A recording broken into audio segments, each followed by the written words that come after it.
안녕하세요. 한 치 앞도 모르는 인생이라고 생각하며 살고 있는 여성이에요. 어렸을 적 깊게 기억나는 건 아니지만 문득문득 기억나는 것은 엄마가 매우 울고 있던 기억, 아빠 역시 엄마에게 다그치며 기억해내라고 하는 모습이 가장 큰 기억에 남아요. 참 불우하게도 저희는 자연농원에 놀러 갔다가 동생을 잃어버리게 되었고 그때 당시 동생 나이 5살, 전 7살이었답니다. 어렸지만 그때부터 기억이 나는 시기였기 때문에 제 학창시절은 언제나 동생이 그림자로 우울한 엄마를 봐야만 했어요.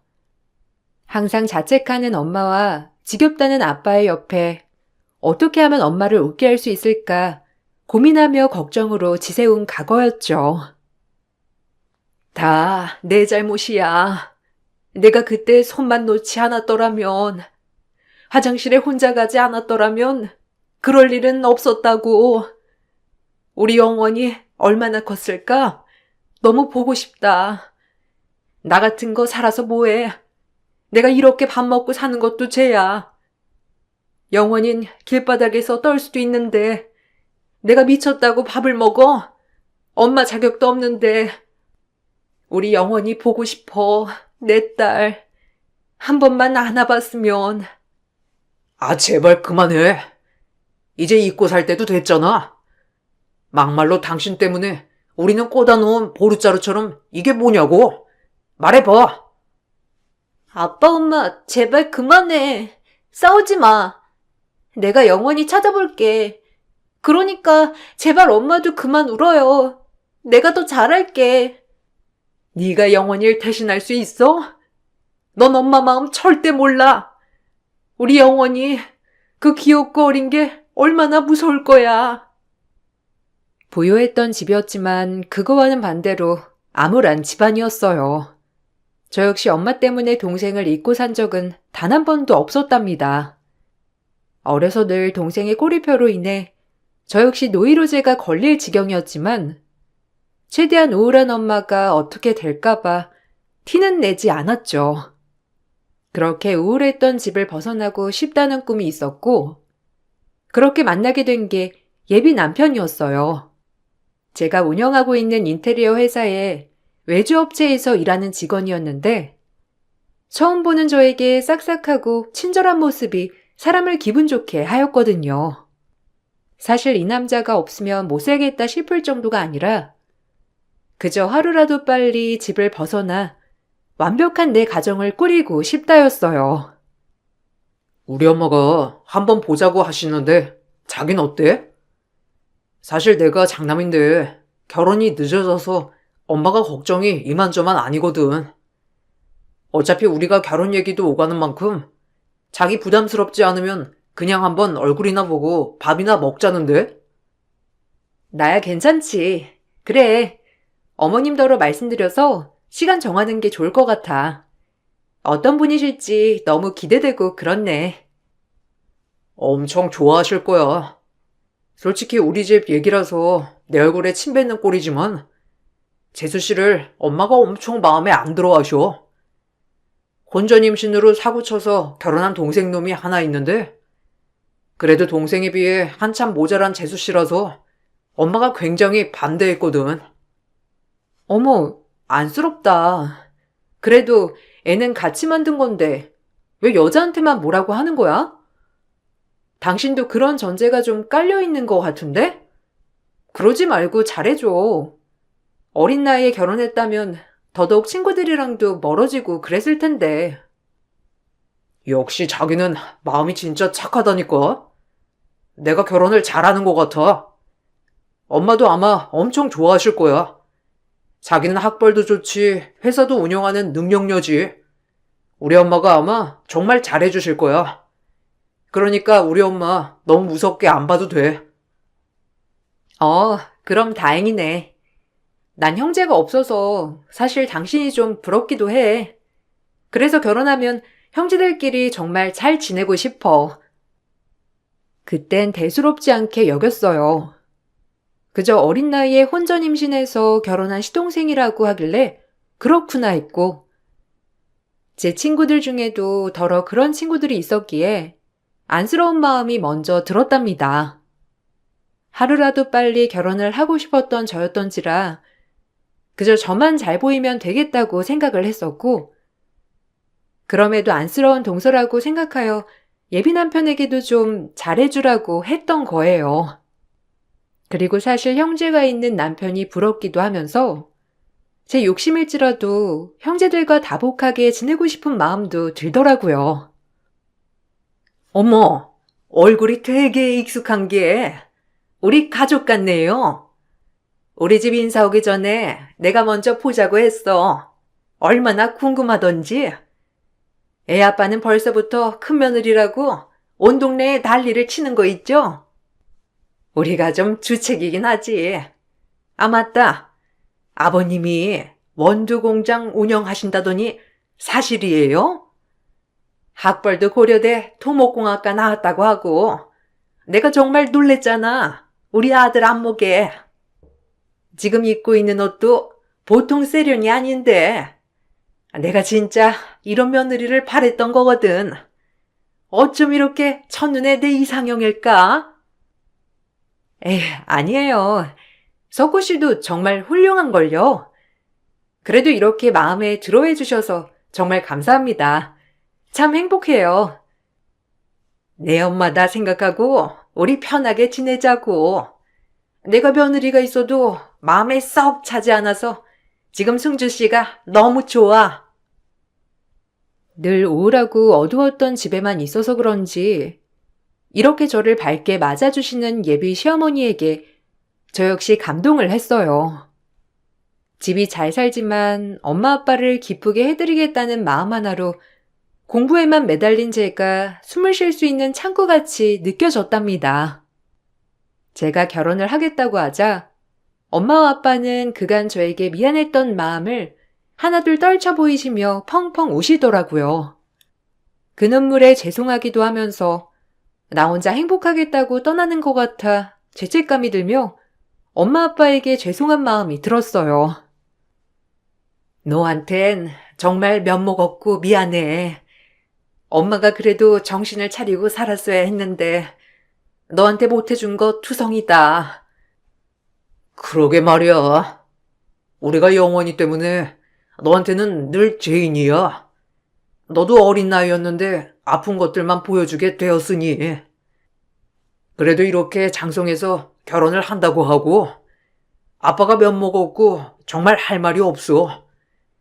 결혼하는데 도움이 필요하면 언제든 말해. 아니야.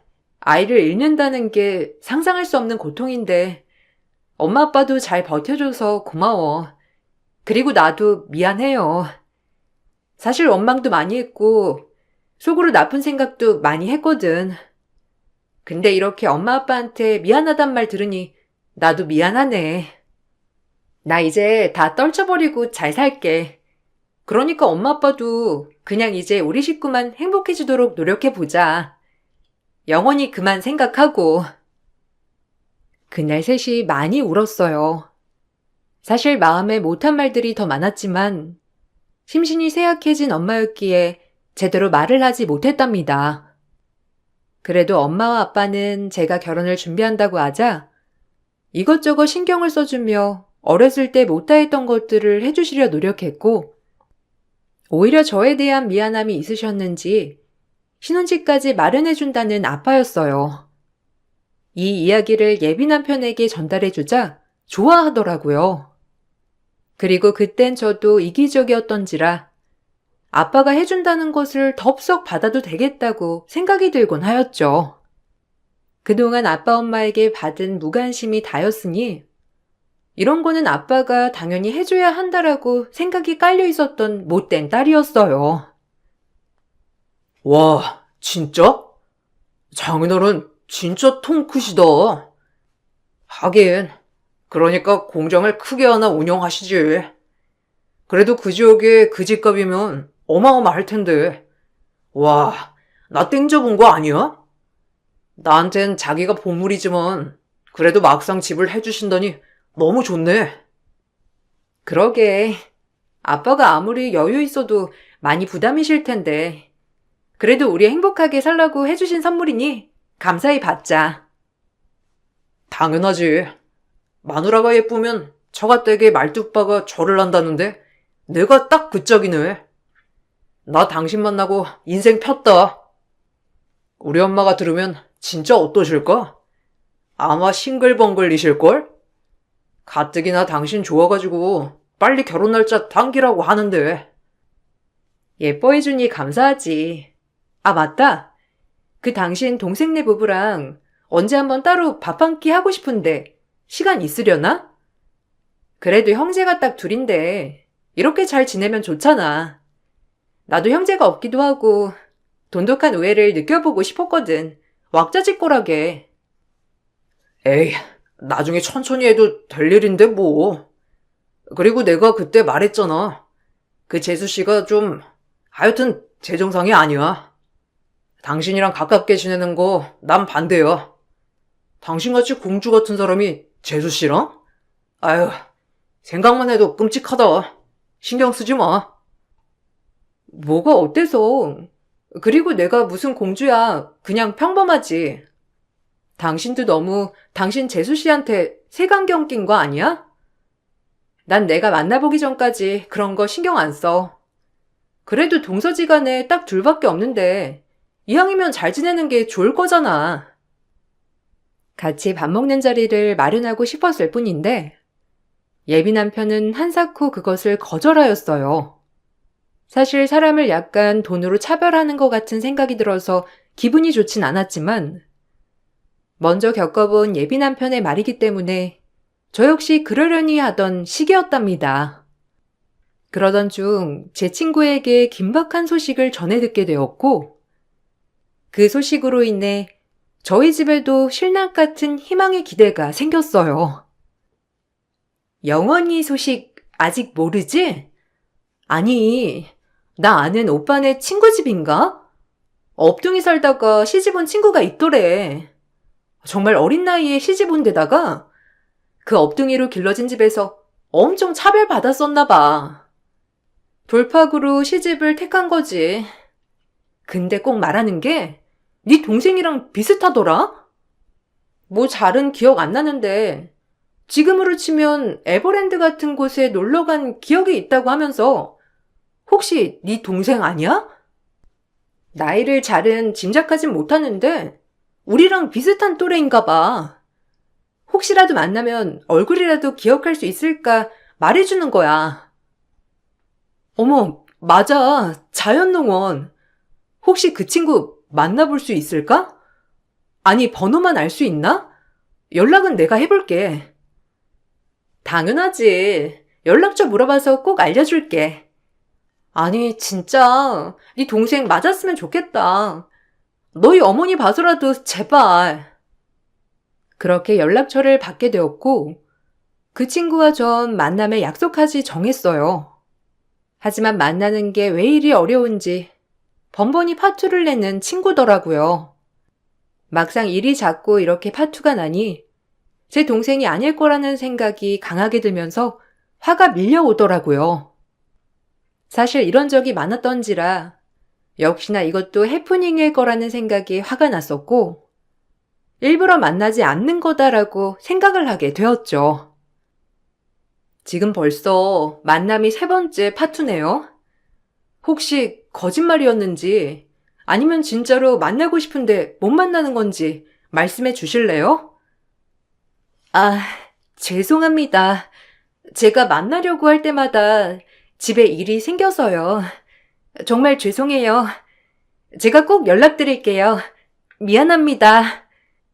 저 역시 긴박하고 급박한데 사정이 자꾸 생기네요.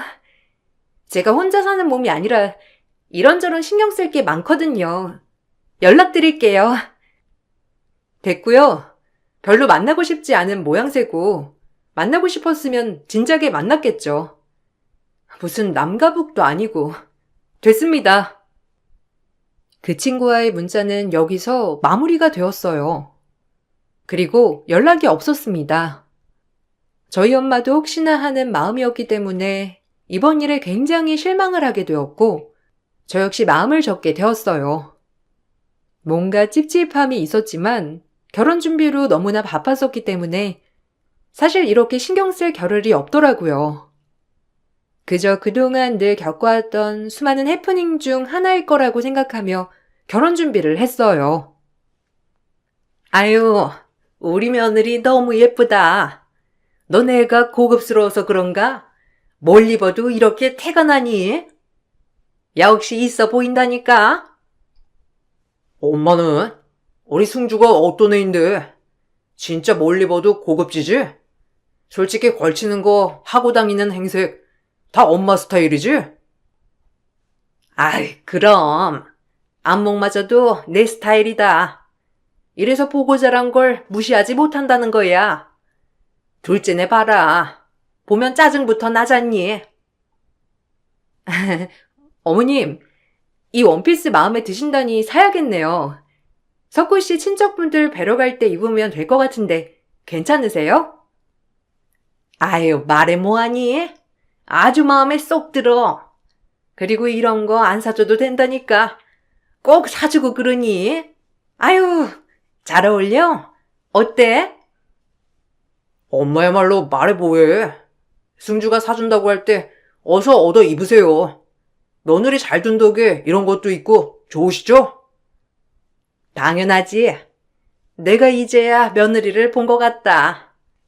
우리 승주가 굴러들어온 복이지 뭐. 내가 그 화상만 생각하면 아휴. 예비 시어머니가 밥을 사준다고 만난 김에 제가 입을 원피스 그리고 예비 시어머니의 옷을 한번 사드렸어요. 그러니 당장에 입꼬리가 올라가시며 또다시 제 칭찬을 자자하게 늘어놓았고 늘 말끝엔 예비 동서의 험담을 하곤 하셨답니다.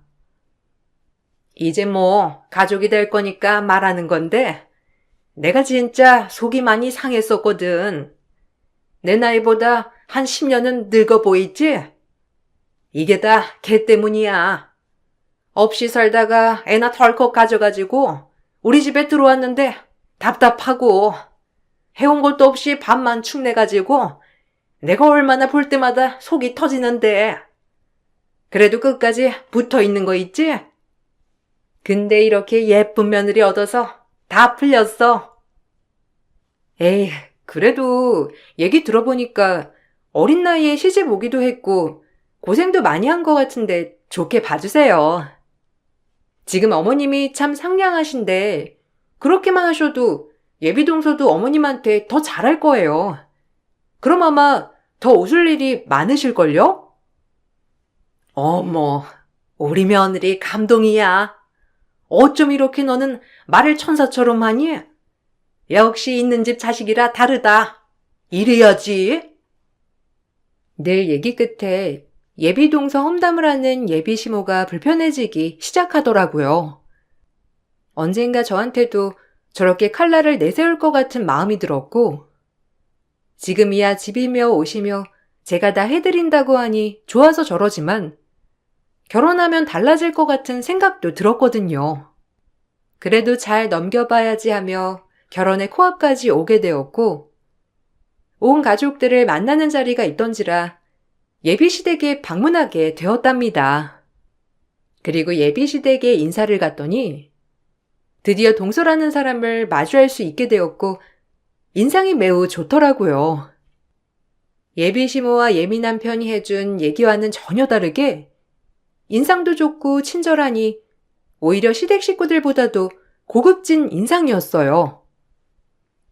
말씀 많이 들었어요. 이렇게 보니까 너무 우아하네요. 형님이라고 불러도 될까요? 제가 많이 모자라지만 잘 지내봐요.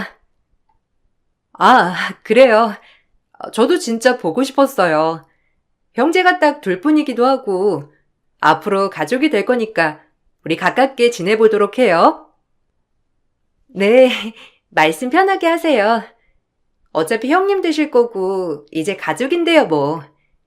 아, 형님이 뭘 좋아하실지 몰라서 여러 가지 해봤어요. 어머, 고생했겠네요. 진짜 맛있겠다. 전 완전 요리 똥손이라 사실 이런 거 보기만 해도 대단하다고 느껴지거든요. 그럼 말 편하게 할게. 애 키우랴 살림하랴 너무 힘들겠다. 우리야 나가서 일하니까 집에서 이렇게 집안일 하는 게 더 힘들지 뭐. 그렇게 말해주시니까 든든한데요? 저도 나가서 너무 일을 하고 싶은데 그러면 아이를 봐줄 사람이 마땅치가 않아서요. 얘, 뭐 하냐? 넌 우리 공주 같은 우리 며느리 붙들고 넌 빨리 부엌 가서 저거나 마저 치워. 어디서 우리 얘기에 껴들어? 아, 전 괜찮은데. 동서, 우리 이따가 얘기해. 뭔가 말이 통하는 게 너무 잘 맞는 것 같아. 나중에 커피 한 잔도 따로 하자고. 너는 뭐 저런 애랑 얘기를 하고 있어? 제가 얼마나 수준 떨어지는 줄 아니? 너랑은 차원이 틀린 애야. 그냥 무시해. 어머님, 근데 예전부터 자꾸 동서를 무시하는 투로 얘기하는데 전 제가 판단하고 싶지 남이 얘기해 준 걸로 사람을 판단하고 싶지 않거든요. 동서도 인격체 하나로 대해주세요. 사실 자꾸 어머님한테 이런 얘기 듣는 거 정말 불편하거든요. 제 말에 예비 시모는 표정이 굳어지며 입을 다물었고 예비 남편 또한 입을 다물었어요. 사실 늘 하고 싶은 얘기였기 때문에 말한 것에 대해 후회하지 않았답니다. 분위기가 어색해지자 동서도 민망했는지 괜히 음식을 차리며 웃어 보이더라고요. 얼마나 칭찬을 받아본 적 없으면 저런 구박이 당연하다는 듯이 저렇게 웃고 있을까를 생각하니 동서가 괜히 안쓰러워졌어요. 여기 앉아서 얼른 식사들 하세요. 일단 여러 가지 해보았는데 형님이 맛있다고 하셨으면 좋겠네요. 어서 앉으세요. 동서도 앉아서 같이 먹자. 왜 동서 수저는 없어? 빨리 저기서 수저 들고 와. 원래 음식은 같이 먹어야 하는 거거든. 아유, 내버려 둬라. 쟤는 애도 먹어야 하고 그래서 늦게 먹는 거야. 너나 앉아서 얼른 먹어. 시장할 텐데. 아들들, 어서 앉아. 같이 먹어야죠. 가족인데. 자기야, 늘 이런 식으로 식사했어? 이건 아니다. 웬 조선시대처럼 식사를 하고 앉아있어. 그래, 그럼 너도 앉아서 먹어라. 네 형님이 그렇게 불편하다고 하니 뭐 같이 먹어야지. 됐지? 이제 기분 좋게 먹자. 혼자 먹는 게 익숙해 보이는 동서였고 또다시 안쓰러운 생각이 들었답니다. 그렇게 밥을 먹으려고 할 때 동서목에 반짝거리는 펜던트가 하나 보이게 되었고 전 그것을 보고 바로 확신할 수 있었어요.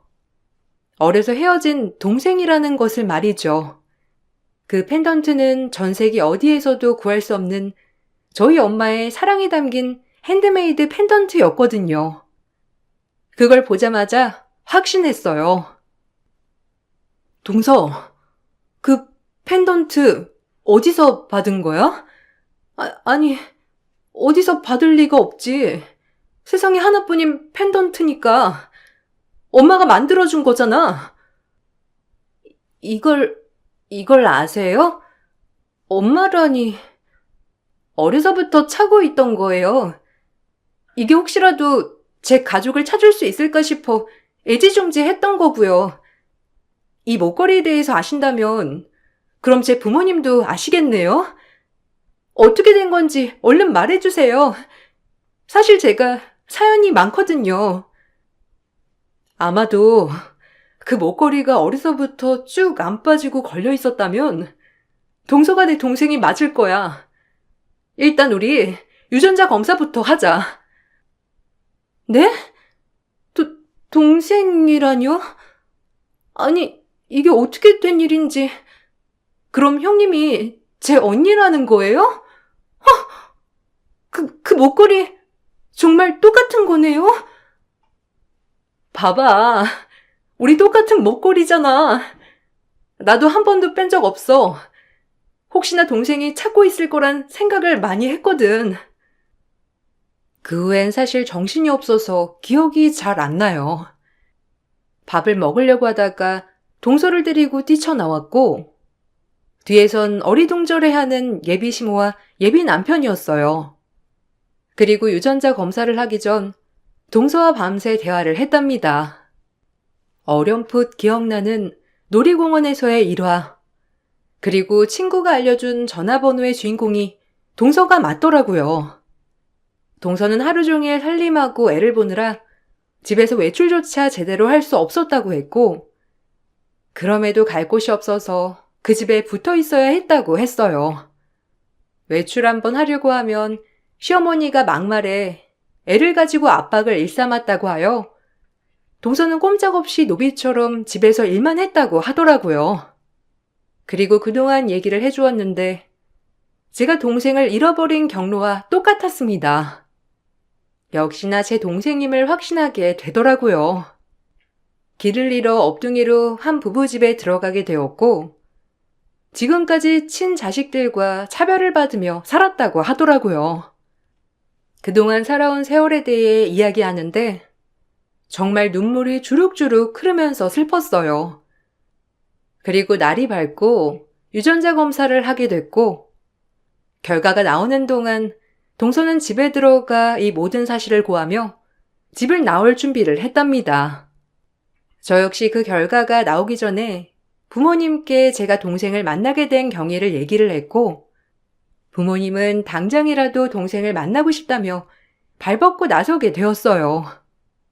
그리고 결과지를 받는 순간 동생은 저희 가족이 그토록 찾아 헤매던 어렸을 적 헤어진 제 친동생이 맞았고, 전 동생을 꼭 안고 집에 빨리 가자고 하였죠. 미안하다. 지금 찾아서. 엄마 아빠가 정말 많이 그리워해. 널 한순간도 잊어본 적 없어. 우리 엄마 아빠한테 가보자. 내가 언니 동생이라니. 나한테도 부모님이 진짜 있었다니. 드디어 나도 남의 눈치 안 보고 살 수 있는 거야? 당연하지. 이제 널 세상 최고로 만들어주실 거야. 그동안 얼마나 고생 많았니? 정말 힘들었겠어. 앞으로 꽃길만 걷자. 부모님이 많이 기다려. 엄마 아빠는 평생 널 잊어본 적이 없거든. 사실 엄마는 지금도 많이 힘들어해. 얼른 가자. 그렇게 전 동생을 집에 데려갔고 유전자 검사지까지 보여주었답니다. 동생은 무호적으로 유기된 채 지금의 양부모를 만났는데 몇 년을 무호적으로 업둥이처럼 살다가 2005년 무호적자들에게 호적을 찾아주는 선례로 양부모가 그래도 호적까지는 만들어줬다고 했어요. 나이도 임의로 설정한 것이었지만 그래도 또래와 나이가 비슷하게 되었더라고요. 엄마와 아빠는 폭풍 같은 눈물을 흘리며 동생과 저를 꽉 껴안아 주었고, 그동안 동생에게 있었던 일을 들으며 분노도 할 수밖에 없었어요. 제 예비시댁이라는 곳에서 동생을 말도 안 되게 고된 노동을 당하고 있었고, 아이를 볼모 삼아 어디 갈 곳도 없는 동생을 구박하며 늘 괴롭혔던 정황이 밝혀진 거죠. 오히려 이런 괴롭힘이 당연하다는 듯이 덤덤하게 얘기하는 동생의 모습에 더더욱 눈물이 나면서 여린 몸을 안아주고 싶더라고요. 양부모라고 해도 먹여주고 입혀준 게 크지만 그래도 여러모로 차별을 매우 많이 당했다고 했어요. 절대 용서 안 한다. 그딴 집안. 너도 결혼 물러. 안 봐도 비디오야. 그딴 인성을 가진 인간들이 잘해줘봐야 얼마나 잘해주겠니? 진짜 끝내려고 했어. 사실 불편한 게 한두 가지가 아니었거든. 그리고 내 동생 욕을 그렇게 했는데 내가 참을 수 있겠어? 너 아이까지 데리고 올 수 있게 소송 들어갈 거야. 이래봬도 엄마랑 아빠가 그 정도는 해주실 수 있는 능력은 되거든. 정말이야? 우리 아이까지? 그 집 말로는 난 아무것도 가진 게 없어서 이혼을 해도 무조건 양육권을 뺏긴다고 하더라고. 웃기지 말라고 그래. 얼마나 가스라이팅을 해댔으면. 그리고 네가 왜 아무것도 가진 게 없어? 우리가 있는데. 이제 두고 봐. 저흰 그렇게 소송을 걸게 되었고 예비 남편은 이 모든 사실을 알고 저에게 싹싹 빌게 되었어요. 사실 빌어야 할 사람은 제가 아니라 제 동생인데 이것 또한 어이가 없더라고요.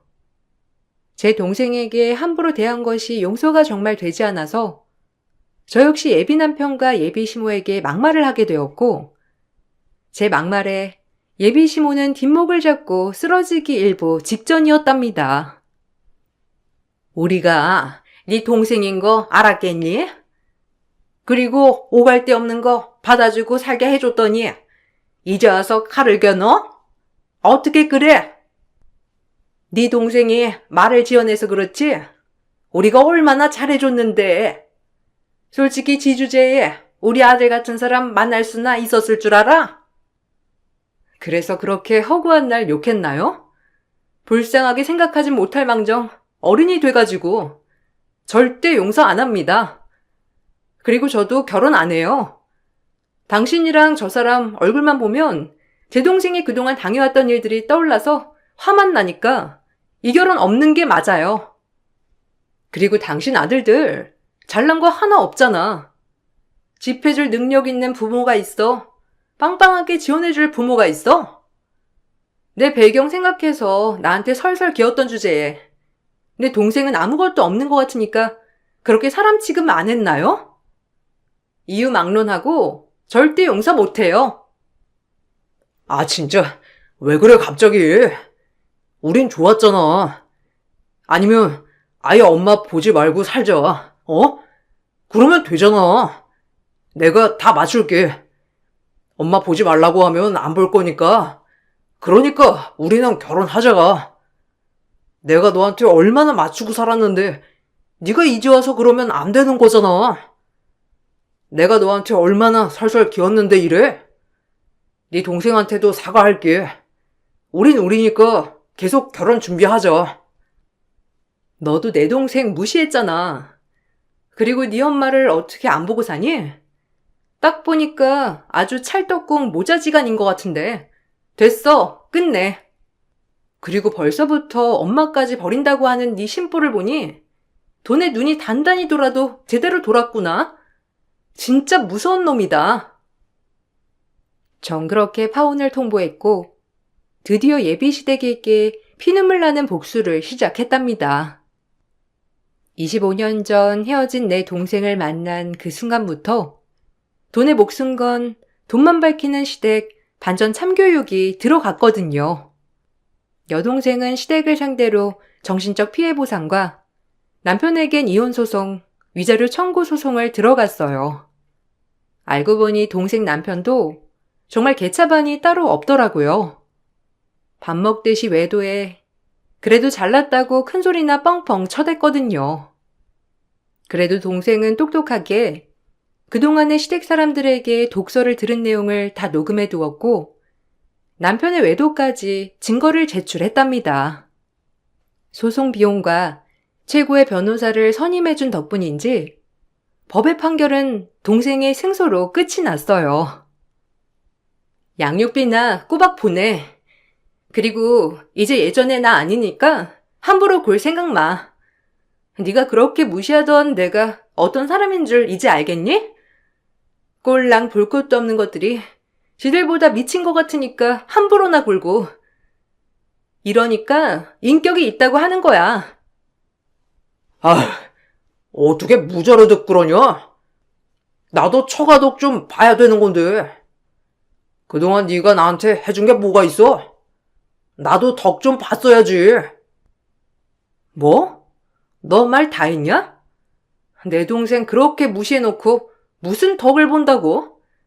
여기서 이쯤 끝난 게 다행인 줄 알아. 그래도 니네 형 덕분에 내 동생 만나게 됐으니 그건 고맙다. 우리 이제 떨어지지 않고 잘 살아볼 거야. 너도 하던 외도 실컷 하셔. 안 말려. 우리가 이렇게 사갈 테니까 다시 생각해봐라. 그래도 부부 사이에 애가 있는데 그렇게 떨어지면 되겠어? 한 번만. 내가 이 소리를 언제쯤 하게 될까 기다렸는데 당신 같은 인간은 천벌 받아야 돼.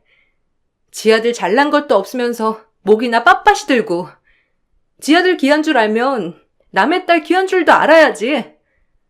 언니네 집이 부자니까 상대적으로 기고 싶었나 보죠? 나한텐 하대하면서? 꿈 깨셔. 악한 사람은 언젠가 벌을 받게 되어 있지. 아마 위자료 주려면 그 얼마 안 되는 전셋집도 팔아야 할 거니까 잘해봐요. 그동안 내 동생을 얼마나 무시했으면 애가 독을 품었겠나요? 잘해주고 보듬어줬으면 지금 어마어마한 보상을 받았을 텐데. 참 꼴 좋네요. 그래도 고마워요. 당신들 아니었으면 내 동생 만나지도 못했으니까. 지금 난 매우 행복하네요. 잘 지내봐요, 어디. 그렇게 동생 부부에 대해 재판이 끝이 나고 동생은 또다시 하나의 숙제가 남았다고 했어요. 그것은 본인을 양자로 입양한 키워준 부모님들에 대해 파양소송을 진행하는 것이었죠. 동생은 업둥이로 그 집에서 엄청 많은 살림을 하고 살았다고 했고 도망치듯 지금 남편을 만나 결혼을 한 거라고 했습니다. 다시는 그 집안과 엮이고 싶지 않다고도 울면서 말하더군요. 하지만 돈 냄새를 맡은 건지 동생을 키워준 부모들은 절대 동생을 놔주지 않겠다고 하더라고요. 하지만 저희 부모님은 악착같이 파양소송을 진행하였고 2년의 시간이 지난 후 동생은 정식으로 파양이 되었답니다. 정말 긴 싸움이었고 잘 싸워주었죠. 하지만 그래도 먹여주고 키워준 건 맞으니 저희 엄마는 따로 양부모를 찾아가 살해를 하였고 그걸 보고 양부모도 기분 좋게 제 동생을 놔주었답니다. 사실 정말 친딸로 생각했으면 놔주기는커녕 돈이 다 필요가 없었을 테지만요. 씁쓸하더라고요. 엄마, 아빠, 언니, 고마워요. 내가 이렇게 행복한 가정의 딸이었다니 너무 행복해. 나한테도 이제 온전히 내 편이 생긴 거잖아. 세상에 나랑 내 딸 단둘만 있을 줄 알았는데 든든한 가족이 있었다니. 너무 고맙고 사랑합니다. 잘할게요. 우리가 잘해야지. 그동안 고생한 네 세월 다 갚아줄게. 보상해 줄 거야. 언니가 미안하다. 진작에 찾지 못해서. 그때 악착같이 번호를 받은 뒤에 너를 찾았다면 더 빨리 찾을 수 있었을 텐데. 정말 미안해. 앞으로 우리 헤어지지 말고 잘 살아보자. 우리 딸들, 엄마가 한없이 미안하다. 부족한 엄마 만나서 고생한 거 다 알아. 큰딸도 작은딸도. 이제 엄마도 정신 차리고 우리 딸들을 위해서 살 거야. 절대 예전처럼 허송세월 보내지 않을 거야. 그리고 우리 큰딸, 그동안 많이 힘들었을 거야, 너도. 아니야. 자식 잃은 엄마가 더 슬펐지. 내가 더 이해했어야 하는데 미안해요. 이제 다 풀었으니까 엄마도 털어내. 가장으로서 내가 제일 미안하지. 이제 모든 게 끝났어. 우리 가족 행복하기만 하면 돼. 아프지 말고 우리 오래오래 살자. 그리고 저희 가족은 그동안의 과거는 잊고 정말 잘 지내보기로 했답니다. 저 역시 밝은 웃음을 보이는 엄마와 아빠를 볼 수 있어서 정말 행복하더라고요. 많이 세월이 지나왔지만 그래도 앞으로의 세월이 있기에 서로 더욱더 사랑하고 살자고 다짐했어요. 엄마 아빠는 이렇게 조카까지 생기게 되니 너무 행복하다고 하였고 어린 시절 동생한테 못해줬던 것을 손주에게 해줄 수 있어서 너무 행복하다고 하시더라고요. 저 역시 어린 시절 아껴주지 못한 동생을 지금부터 더 살뜰히 아껴줄 거라고 다짐했답니다. 돌고 돌아 만난 내 동생, 그동안에 암울했지만 앞으로는 웃게 해줄 거라고 다짐하며 글을 마쳐볼게요. 감사합니다. 행복하세요. 안녕하세요. 저는 여주에 살고 있는 30대 중반 여자입니다. 결혼 2년 차 만에 이혼을 하게 될 줄 몰랐는데 차라리 잘 된 것 같아 속이 후련합니다. 남편과 결혼한 지 1년 만에 갑자기 잘 다니던 회사를 그만두겠다는 황당한 말을 꺼냈어요. 이유를 물어보니 바로 위 상사가 자기를 너무 힘들게 해서 그동안 스트레스를 받았다며 도저히 못 참겠다고 바로 퇴사했다는 한마디에 결혼을 한 지 얼마 되지 않았던 저는 남편에게 너무 큰 실망을 하고 말았네요. 당신, 나랑 결혼 전에도 다른 회사에서 상사와의 문제 때문에 일을 그만두지 않았어? 그런데 이번에도 그만두는 거야? 나랑 한마디 상의도 없이? 내가 회사에서 나오겠다는 건데, 당신이랑 상의를 해야 되는 거야? 그동안 지속적으로 상사 때문에 스트레스 받고 있었다는 말을 했었잖아. 그럼 어느 정도는 준비하고 있었어야지. 나는 최대한 당신한테 어필했다고 생각했는데, 다른 일자리 최대한 빨리 알아볼 테니까 걱정하지 마. 그런데 꼭 그런 표정을 보여야 돼? 당신 나한테 뭐라고 그랬어? 이번에 구한 일자리는 평생 다녀도 될 만큼 좋은 곳이라며. 회사 사람들도 다 잘 챙겨준다고 하더니만 이제 와서 한마디 말도 없이 이런 식으로 퇴사하면 당장 지출해야 되는 금전적인 부분들에 차질이 생기잖아. 내가 버는 돈만으론 부족하다는 거 몰라? 우리가 여유 있는 것도 아니고 이제 막 시작해서 대출도 상당히 많은 상태라 혼자선 감당이 안 된단 말이야. 젊은 나이도 아니고 30대가 넘어간 당신이 구할 수 있는 일자리가 얼마나 많다고. 요즘 시기에 취직도 쉽지 않은데 너무 무책임한 행동을 한 것 같아. 상사랑 감정적으로 문제가 있으면 잘 풀면 되는 거잖아. 워낙 고지식한 사람이라 대화도 잘 안 통해.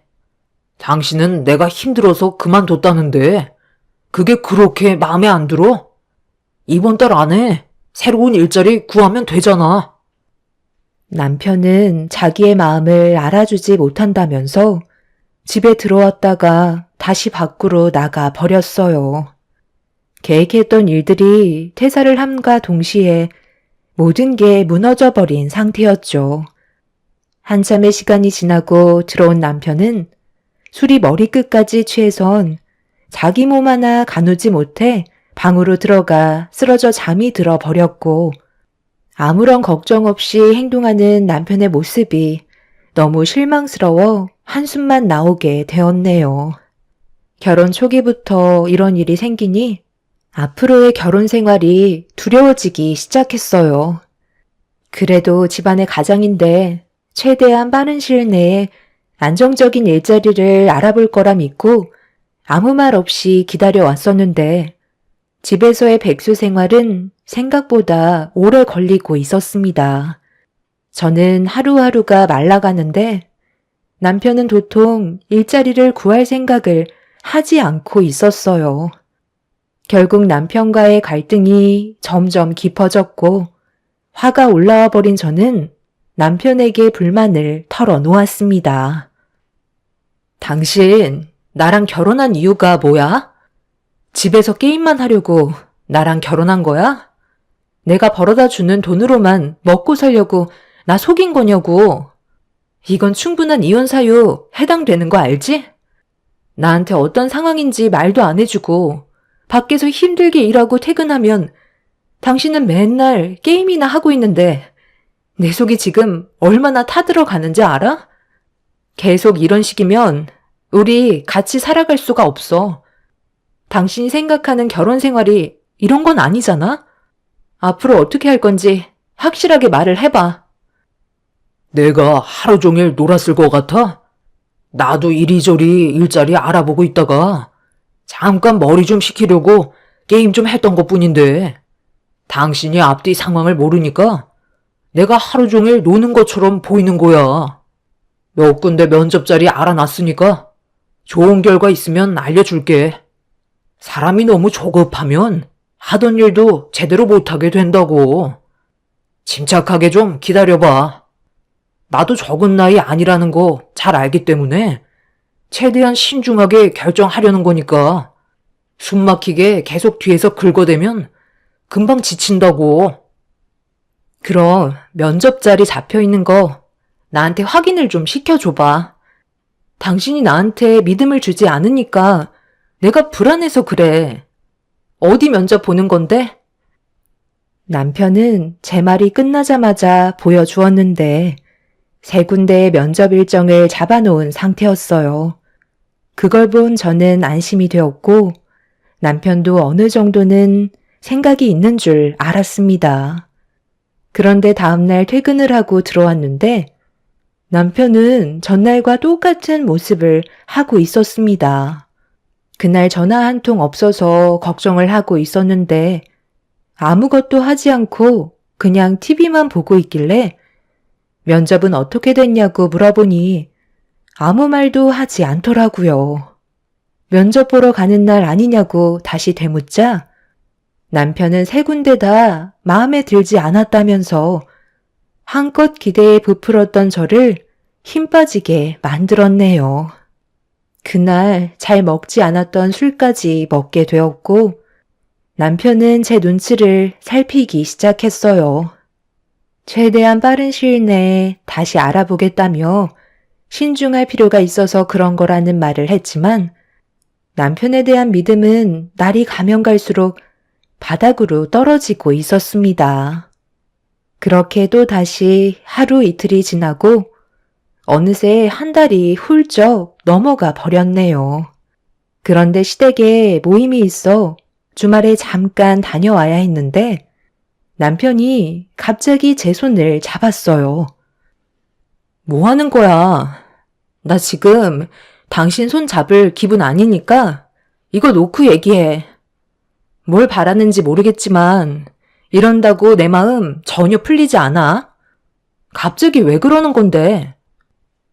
일단 들어가기 전에 당신이랑 먼저 해결해야 될 문제가 있어. 나 지금 퇴사한 지 꽤 됐잖아. 그런데 아직까지 이 사실을 우리 부모님께선 알지 못하셔. 내가 퇴사했다는 말이 부모님 귀에 들어가면 오래간만에 얼굴 보는데 기분이 안 좋으실 거 아니야. 그러니까 당신이 입단속만 잘해줬으면 좋겠는데 그렇게 해줄 수 있지? 내 기분이 안 좋은 건 생각도 안 하고 아버님, 어머님 걱정하시는 건 마음에 걸리나 봐. 그럼 약속 하나만 해줘. 당신 퇴사한 거 말하지 않을 테니까 최대한 빨리 일자리 알아보고 안정적인 삶을 다시 되찾았으면 좋겠어. 그렇게만 해준다면 당신이 원하는 대로 퇴사했다는 거 말하지 않겠다고 약속할게. 남편은 저에게 최대한 빠른 시일 내에 취업을 하겠다는 약속을 했고 그렇게 확답을 받은 뒤에 시댁 현관문을 열며 들어갔네요. 이미 상당히 많은 식구들이 한자리에 모여서 즐겁게 대화를 주고받고 있었어요. 저희 부부를 보자마자 시댁 식구들이 반겨주시길래 표정 관리하면서 아무 일도 없었다는 듯 행동을 했네요. 그렇게 모두가 즐거운 식사 자리를 끝낸 뒤 함께 모여 그동안 제대로 나누지 못했던 대화를 주고받고 있었는데 큰형님이 저희 부부는 어떻게 살고 있냐는 질문을 했어요.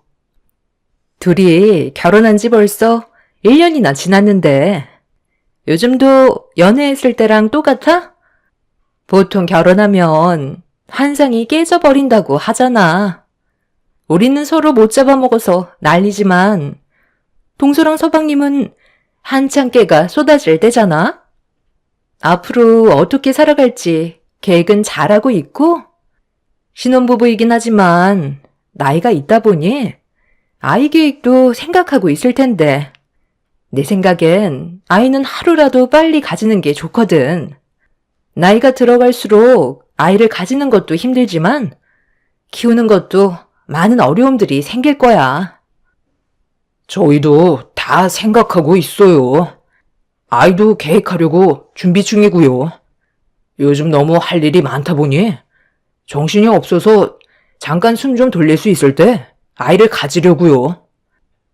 그래, 너희들이 알아서 하겠지만 나도 하루빨리 손주를 보고 싶은 마음은 어쩔 수 없는 것 같다. 웬만하면 서둘러 주는 게 좋지 않겠어? 세아가는 왜 말이 없니? 아, 네. 저희도 고민 중이에요. 안정적인 생활이 유지가 돼야 아이를 키울 때 불안하지가 않죠. 지금 상황에선 힘들 것 같고 좀 더 시간이 지난 뒤에 생각해 보려고요. 아니, 생각할 게 뭐 있니? 너희들이 일을 하고 있는데 부족할 게 뭐가 있어? 대출이야 살면서 차차 갚아나가면 되는 거잖아. 하루 이틀 미루다 보면 금방 마흔이다. 동서가 여자로서 걱정되는 것들이 뭔지 충분히 이해는 하는데 어머님 말 들어서 나쁠 거 없어. 말 나온 김에 이번에 우리 회사에서 남자 직원 한 명 채용하려고 하는데 서웅님 혹시 생각 있으세요? 지금 다니는 회사보다 월급도 좋고 가족이니까 승희 아빠가 더 신경 써서 챙겨줄 텐데 이번 기회에 한번 진지하게 고민해 보는 것도 좋을 것 같은데요? 가족들끼리 일을 하면 서로 조심스러운 부분들이 생기다 보니 저는 일반 직원을 뽑는 게 좋을 것 같다고 했는데 승희 아빠가 서방님이 들어오면 좋을 것 같다고 하도 부탁을 해서 진지하게 고민한 끝에 서방님이 좋다면 받아주기로 했거든요. 지금 받는 월급이 얼마나 된다고 했었죠? 저번에 듣기론 300 초반인 걸로 알고 있었는데 저희와 함께 일하면 400 초반으로 맞춰드릴게요. 대출도 많이 받았다고 하니까 여러 가지로 많이 부족하잖아요. 동서가 임신도 하게 되면 휴직도 해야 될 텐데 그렇게 된다면 부담도 많이 느끼게 될 테니 이번 기회에 저희 회사로 들어오세요. 아, 정말요? 그렇게까지 신경 써주신다면 저희야 정말 좋죠. 솔직히 빚도 적지 않은 상황에서 허덕이고 있는데 아이까지 생기면 더 힘들어지니까 빚을 어느 정도 갚고 난 이후에나 여유가 생기면 아이를 가질 생각이었거든요. 저희가 지금 상황에서 가릴 처지는 아니잖아요. 최대한 빨리 정리하고 들어가면 되겠어요. 아니, 지금 그냥 밑으로 들어가서 일을 하란 말이야? 그게 얼마나 불편한 일인 줄 알아? 원래 남보다 가족이 더 불편하고 힘든 거야. 지금 당장 결정은 힘들 것 같은데? 형수님이 저희 걱정해 주시는 건 고마운데요. 그동안 사람 써보셔서 알잖아요. 서로 불편한 일 만드는 계기가 될 수도 있는 거라고요. 저는 좀 더 생각을 해볼게요. 남편의 말을 듣는 순간 화가 머리끝까지 올라가서 남편과 잠깐 대화 좀 하겠다며 뒷마당으로 끌고 갔어요. 제가 왜 화를 내고 있는지 전혀 알지 못하더라고요. 그래서 퇴사한 마당에 가릴 게 뭐가 있냐며 좋은 기회니까 형님 회사에 들어가 일하는 게 좋겠다고 했는데 남편은 제 말을 듣고 싶지 않았는지 고개를 돌려 버렸습니다. 당신 지금 제정신이야? 우리가 어떤 상황인지 뻔히 알면서 지금 그런 말이 나와? 고민할 게 뭐가 있어? 내일부터 당장 형님 회사로 들어가도록 해. 싫다니까? 그렇게 되면 얼마나 눈치가 보이는 줄 알아? 아무리 지금 상황에 돈이 궁하다 해도 이건 진짜 아니야. 나 스트레스 받는 거 보고 싶어? 집안의 가장이라는 사람이 왜 이렇게 대책 없이 행동하려는 건데? 다른 회사에 입사해도 남 눈치 보는 건 똑같아. 달라지는 건 없다고. 그래도 가족 밑에서 일을 하는 게 훨씬 더 좋은 점이 많은 거라고. 당신이 열심히만 하면 더 많은 것들을 챙겨주신다는데 그깟 자존심이 그렇게 중요해? 나랑 미래에 태어날 아이 생각은 해야 할 거 아냐. 당신 원래 이런 사람이었어? 이런 식으로 가정을 꾸리며 살고 싶은 거냐고. 나는 안정적인 삶을 살고 싶은 것 뿐이라고. 아, 그래, 알았어. 흥분하지 말고 좀 침착해. 이러다 우리 가족들 다 듣겠다. 내가 며칠만 생각해보고 다시 얘기해 주도록 할게. 그러니까 이제 그만해. 저는 남편을 도저히 이해할 수가 없었어요. 일을 그만둔 지 한 달이 넘어가고 2달째인데 변화되는 건 하나 없이 집에서 게임만 하면서 숟가락으로 밥을 퍼서 먹여주겠다는 걸 거절한 남편이 너무 실망스러웠습니다. 남편은 시댁 식구들이 자기가 퇴사한 걸 듣게 될까봐 눈치를 보며 저를 진정시켰고 며칠 이내로 답을 주겠다면서 급하게 시댁으로 들어가 버렸네요. 화가 머리끝까지 올라온 상태라 흥분을 가라앉히지 못한 저는 한참 동안 밖에 있다가 다시 시댁으로 들어가게 되었고 남편은 저와 대화한 게 아무렇지도 않은 듯 시댁 식구들과 웃고 떠들고 있었어요. 그렇게 시댁에서 힘들게 표정 관리만 하다가 집으로 돌아왔고 남편과는 냉전 사이가 되어 버렸네요.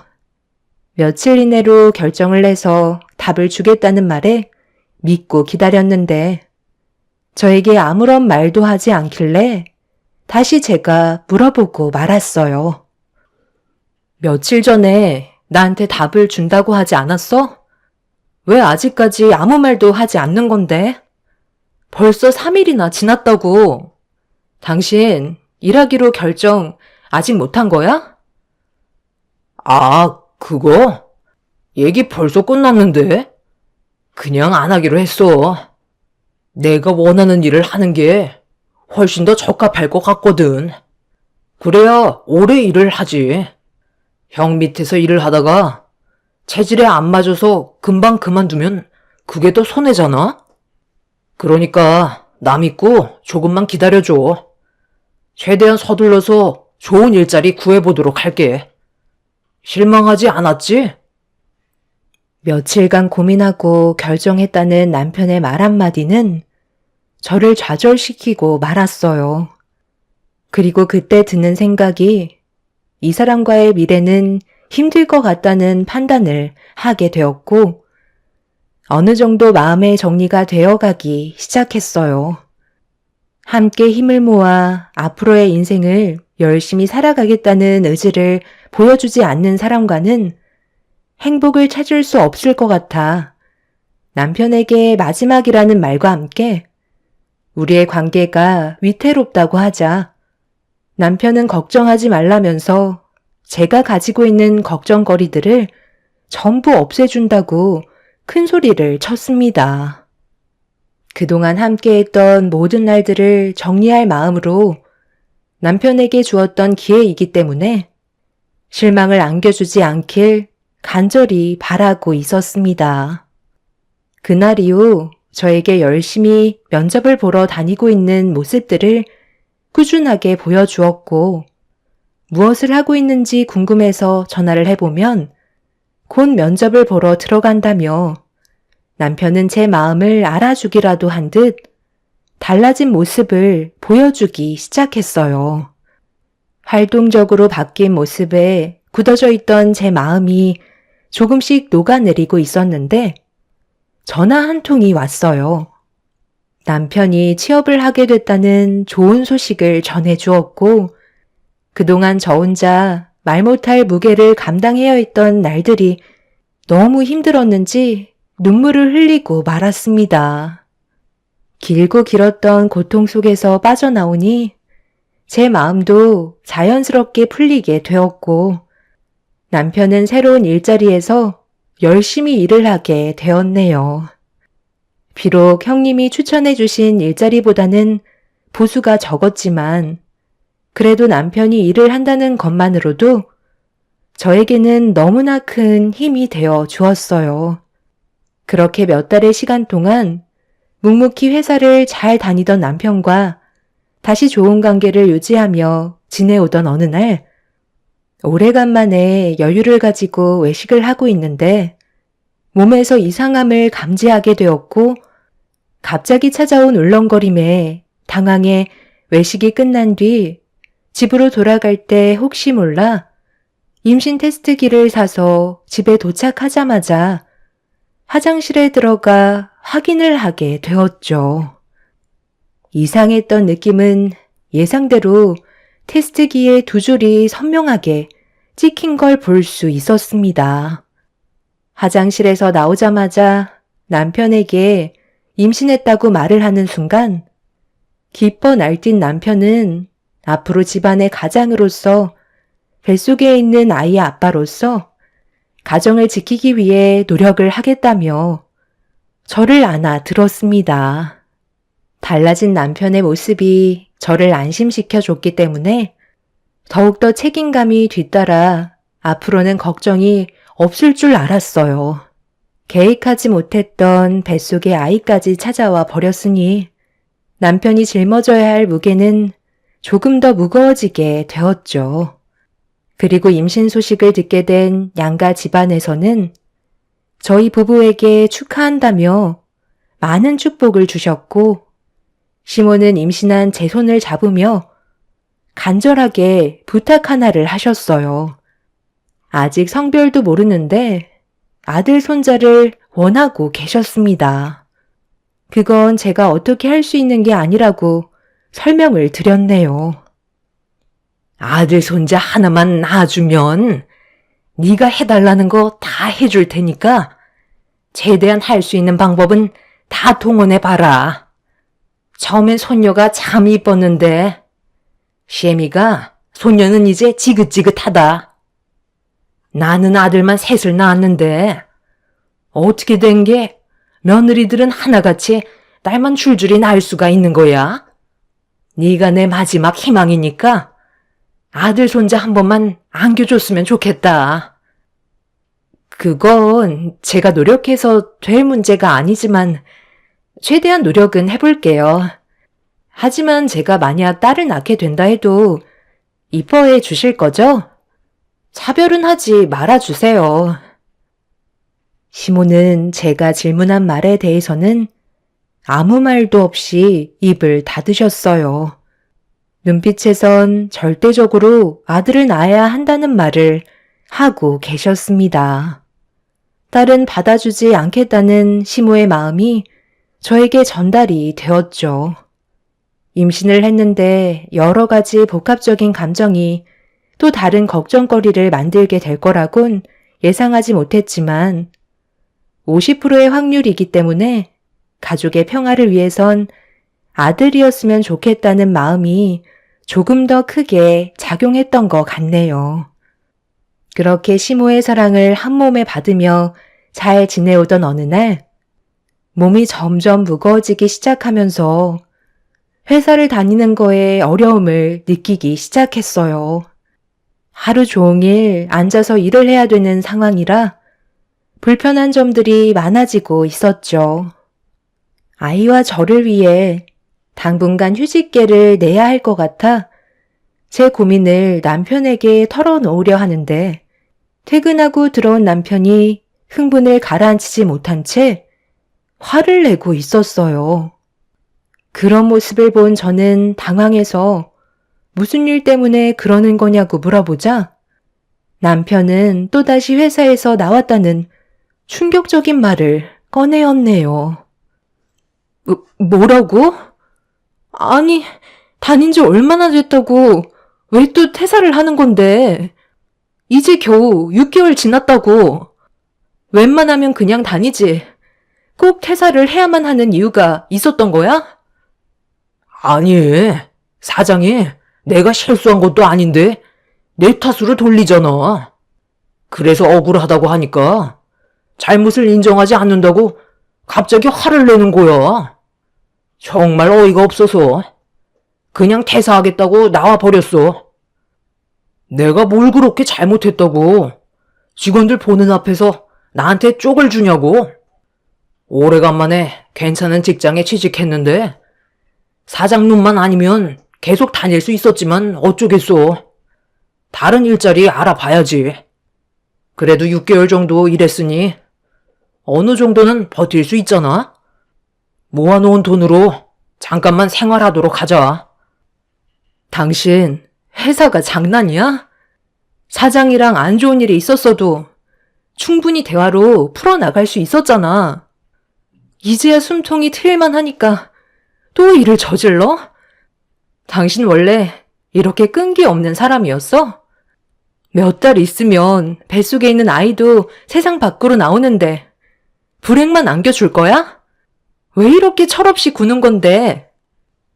내가 이러고 싶어서 그런 게 아니라는 거 잘 알면서 그래? 일자리는 많이 있다고. 사장이란 놈이 인재를 못 알아보고 막대한 게 잘못인데 왜 나한테 뭐라고 그래? 저는 결국 그 자리에 주저앉아 눈물을 펑펑 쏟아냈고 남편은 저를 보며 답답하다면서 술이나 한잔하러 나갔다 오겠다며 6개월 전과 똑같은 행동을 보여주고 있었습니다. 앞으로 어떻게 살아가야 할지 더 이상 앞이 보이지 않았어요. 이런 상황 속에 하필 다음 날이 시모와 뱃속에 있는 아이의 성별을 확인하러 가는 날이었죠. 시모는 들뜬 마음으로 다음날 아침 일찍 전화를 주셨고 남편은 술에 쩔어 일어나지도 못하고 있었습니다. 그 모습을 보고 있는데 너무 화가 치밀어 올랐던 저는 찬물을 한 바가지 퍼서 입을 벌리고 자고 있는 남편의 얼굴에 냅다 부어버렸어요. 그리곤 일자리 구하는 동안 집에만 박혀있지 말고 일당직이라도 구해서 일을 하라며 큰 소리친 뒤 밖으로 나와 버렸네요. 남편은 술이 덜 깨선 온갖 짜증을 내며 자기 얼굴에 찬물을 부었다고 화를 내고 있었습니다. 그렇게 현관문을 박차고 나온 저는 시모와 함께 산부인과를 찾아가게 되었고 남편과의 고민에 대해 털어놓으려 하는데 시모는 뱃속에 있는 아이가 아들일 것 같다며 한층 들떠 계셔서 제가 가진 고민이 입 밖으로 나오지 않았네요. 결국 아무 말도 하지 못한 채 산부인과에 들어가 초음파 검사를 하는데 뱃속에 있는 아이가 웅크려서 모습을 잘 보여주지 않았어요. 좀 전에 남편과 한바탕 하게 되면서 아이가 많이 놀랐는지 움직이지도 않고 있었네요. 시모는 원장님의 입만 바라보면서 아들이길 바라는 간절한 마음에 양손을 모으며 쳐다보고 있었는데 고개를 갸우뚱하며 한참 동안 초음파로 뱃속에 있는 아이의 상태를 보다가 아주 이쁘게 생겼다는 한마디를 꺼내셨습니다. 그 순간 시모는 손에 땀이 날 정도로 모으고 계셨던 양손이 두 쪽으로 갈라지더니 충격받으신 얼굴로 원장님께 다시 한번 되물었고 원장님은 이쁘게 생겼다며 치마가 잘 어울릴 것 같다는 말을 꺼내셨네요. 그 말을 끝나기가 무섭게 시모는 진료실 문을 열며 밖으로 나가셨고 제가 꼭 죄를 지은 것 마냥 고개가 저절로 내려가더라고요. 그렇게 진료실에서 조심스럽게 걸어 나왔는데 시모는 이미 산부인과에서 나가 집으로 돌아가 버리셨습니다. 그날 이후 시모는 저를 대하는 태도가 180도 달라지셨고 남보다 못한 존재로 추락하고 말았네요. 결국 이런 시모와 남편과의 문제점들이 저를 더 이상 버티지 못하게 만들었어요. 남편은 똑같은 패턴으로 생활을 하고 있는 게 너무 한심해 보여 집에 있는 컴퓨터를 전부 부숴버렸습니다. 노발대발하며 난리친 남편은 그날 이후 집에는 잘 들어오지 않았고 이제는 아예 일자리도 알아보려 하지 않았어요. 더 이상은 안 되겠다 싶어 이혼을 결정하게 되었죠. 어디서 무얼 하는지 남편은 새벽에 잠깐 집에 들어와 샤워하고 옷만 갈아입은 채 다시 밖으로 나갔어요. 제가 이혼 준비를 하고 있다는 건 꿈에도 모른 채 말이죠. 그렇게 하나하나 준비해가며 앞으로 있게 될 일들에 대해 계획을 세우고 있는데 어느 날 변호사 사무실에서 볼일을 마치고 집으로 돌아가려고 밖으로 나오던 도중 카페가 앞에 보이길래 단 게 먹고 싶어 과일 주스 하나 먹으려고 카페 문을 열고 들어갔어요. 그렇게 생과일 주스 한 잔을 건네받은 뒤에 몸을 돌렸는데 그 순간 제 앞에 시모가 저를 바라보고 계셨네요. 너무 갑작스러운 상황이라 흠칫 놀라며 어색한 인사를 드리는 사이 시모는 제 손에 들고 있던 명세서와 카드를 낚아채셨고 결제 내역을 확인하시곤 눈이 휘둥그레지셔서는 저한테 막말을 퍼부으시더니 자기 아들이 힘들게 벌어모은 돈으로 제 배만 불린다며 많은 사람들 보는 앞에서 만삭인 제 뺨을 명세서로 사정없이 내려치셨어요. 너무 놀라 뭐 하시는 거냐고 소리를 지르자 딸이라서 딸기 주스를 시켜 먹냐는 어이없는 말을 꺼내시더니 제 손에 들고 있던 주스를 빼서 뚜껑을 열은 뒤 머리 위로 부어 버리셨네요. 지금 이게 뭐 하시는 거죠? 뱃속에 있는 아이가 딸이라고 한순간에 이렇게까지 변하실 줄은 정말 몰랐네요. 그리고 그 카드 그 사람 거 아니거든요? 각자 일하면서 모은 월급 중에 일부를 나눠서 생활비를 넣어둔 카드라고요. 그런데 그 안에 있는 생활비가 지금은 제가 벌어모은 돈으로만 꽉 차 있다고요. 어머님이 그렇게 아끼시는 아들이 지금 뭐라고 다니는 줄 아세요? 저랑은 한마디 말도 없이 퇴사해서 그동안 벌은 돈으로 흥청망청 쓰면서 집에는 들어오지도 않고 있다고요. 저번에 형님이 그이한테 같이 일하길 원했었죠? 그때도 퇴사한 상태였어요. 지금까지 제 속이 얼마나 타들어갔는지 아세요? 그런데 어머님은 뱃속에 있는 아이가 딸이라고 저를 이런 식으로 대하시면 제가 가만히 있을 것 같아요? 방금 하신 행동에 대해서는 그냥 넘어가지 않을 거예요. 너 방금 뭐라고 그랬니? 내 아들이 지금 백수라는 거야? 그걸 왜 이제야 얘기하는 건데? 미리 말을 했다면 이런 일도 없었을 거 아니야? 제가 고민거리를 털어놓고 싶어도 그이가 어머님 걱정하실까봐 말하지 말라고 했었어요. 그런데 지금은 상황이 달라졌으니 전부 다 얘기하는 게 좋겠죠. 저 그이랑 이혼하기로 결정했어요. 지금 변호사 사무실 다녀오는 중이고 제가 받은 상처와 손해에 대해 소송 걸기로 했으니까 그런 줄 알고 계세요. 아, 그리고 하나 말씀 안 드린 게 있는데 어머님이 그날 산부인과에서 딸이라고 저만 버려두시고 집에 돌아가셨죠? 그때 원장님께서 곧바로 나오시더니 뭐라고 하셨는 줄 아세요? 뱃속에 있는 아이가 치마가 아닌 바지를 입어야 할 것 같다며 다시 정정해 주셨어요. 그래서 초음파 검사를 다시 해보니까 뱃속에 있는 아이가 아들이더라고요. 방금 어머님이 하신 행동은 저와 뱃속에 있는 아들한테 씻을 수 없는 상처를 주신 거고 어머님도 법적 처벌은 피해가지 못하실 것 같네요. 사장님, CCTV 좀 확보해 주세요. 여기 계신 분들이 전부 다 증인인 거 아시죠? 만삭인 임산부한테 어떻게 이런 행동을 하실 수 있으시죠?